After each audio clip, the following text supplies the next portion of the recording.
Hello friends, आज हम दो योग और दोष के बारे में बात करने वाले हैं। एक तो है गुरु चंडाल और दूसरा है अंगारकाय।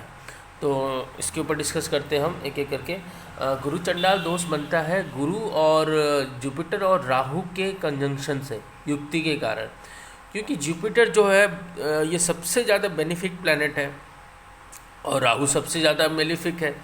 जब एक बहुत ही ज़्यादा बेनिफिक प्लैनेट में एक राहु जैसा आउटकास्ट जो सोसाइटी के नॉर्म्स को नहीं मानता वो आता है, तो फिर कंजंक्शन में तो जुपिटर अपवित्र हो जाता है।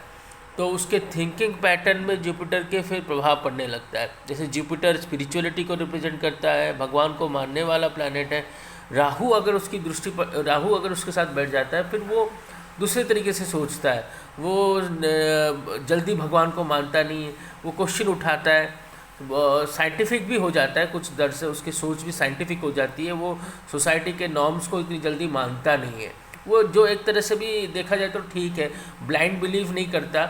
लेकिन इससे क्या होता है ना, वो कभी कभी इमोरल एक्टिविटीज़ में चला जाता है। क्योंकि बृहस्पति मोरालिटी को रिप्रेजेंट करता है कि आप सबके साथ अच्छा करोगे तो आपके साथ अच्छा होगा। लेकिन जुपिटर राहु युक्ति में क्या होता है, वो बंदा इस तरह से नहीं सोचता। वो बस अपने फ़ायदे के लिए सोचता है, सारा चीज़ सोचता है कि भगवान नहीं है, बस मैं ही अपना सारा फ़ायदा कैसे उठा सकता हूँ। तो इस टाइप का मेंटेलिटी हो जाता है, जिसके कारण पहले तो जुपिटर एजुकेशन को रिप्रेजेंट करता है। एजुकेशन को रिप्रेजेंट करने के कारण जुपिटर अगर राहु के कंजंक्शन में आता है तो एजुकेशन सफ़र करता है बेसिकली। कैरियर को भी जुपिटर कैरियर से भी प्रॉब्लम आ जाती है। फॉर एग्जांपल जुपिटर राहु की प्लेसमेंट अगर 10वें घर में हो जाए तो अप्स एंड डाउन बहुत ज़्यादा कैरियर में होगा। क्योंकि ऐसे इंसान बॉस के साथ इनका अच्छा नहीं बनता, ठीक है ना। क्योंकि जुपिटर इमीडिएट बॉस होता है और जुपिटर टीचर भी होता है। तो ऐसे लोग टीचर के साथ भी अच्छा नहीं पड़ेगा और बॉस के साथ भी अच्छा रिलेशनशिप नहीं रहेगा। इनको कैरेक्टर को लेके और रेपुटेशन को लेके मैंने लिखा है question mark on character loses reputation. ये बहुत देखा गया है कि इनकी रेपुटेशन में क्वेश्चन आती है, क्वेश्चन मार्क होता है, लूज़ कर जाते हैं अपने रेपुटेशन सोसाइटी में। और क्वेश्चन मार्क भी बन जाता है कैरेक्टर को लेके, क्योंकि राहु गुरु चंडाल कैरेक्टर पे आघात करता है। तो हेल्थ प्रॉब्लम्स जैसे कि जो अस्थमा, जॉन्डिस, देखो जुपिटर लीवर को रिप्रेजेंट करता है, तो इसलिए जॉन्डिस और लीवर प्रॉब्लम्स गुरु चंडाल दोष में हो जाता है। ऐसे लोग एथिस्ट होते हैं, जल्दी मानते नहीं है किसी चीज़, भगवान को, अपने वेदर्स को नहीं मानते, पुराणों को नहीं मानते। तो अपने वे में ही रहते हैं। ये इमोरल एक्टिविटीज़ में इनका ज़्यादा काम रहता है। तो गुरु चंडाल दोष एक मेजर प्रॉब्लम है।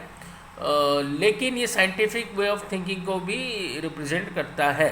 तो गुरु कितने डिग्री में है ये जानना बहुत महत्वपूर्ण है इस केस में, कि इसको पूर्ण गुरु चंडाल दोष है या फिर गुरु राहु के कंजंक्शन से मुक्त हो सकता है, या फिर राहु ने पूरा गुरु को जकड़ रखा है।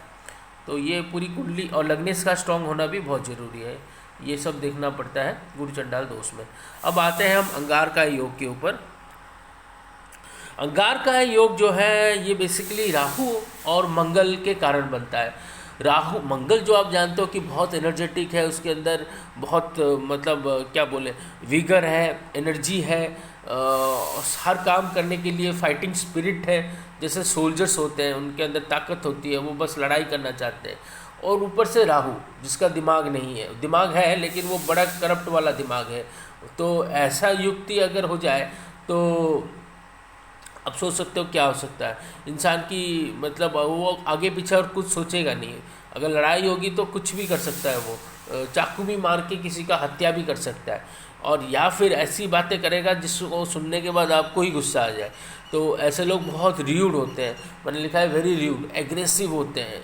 तो और छोटी छोटी बातों पे गुस्सा कर जाना, शॉर्ट टेम्पर्ड भी देखा गया है। तो ऐसे लोग जैसे मैंने बोला कुछ सोचेंगे समझेंगे नहीं, डायरेक्ट हाथ उठा सकते हैं या लड़ाई झगड़े में उतर आ सकते हैं, या फिर ऐसी बातें र्यूड बिहेवियर कर लेंगे कि आपको फिर उनके साथ लड़ाई झगड़ा हो जाए। राहु मार्स की युक्ति अगर 5th हाउस में होता है तो संतान प्राप्ति में डिफ़िकल्टी होती है। अगर 11th हाउस में हो तब भी, क्योंकि 11th हाउस से दोनों की दृष्टि यहाँ 5th हाउस में पड़ रही है।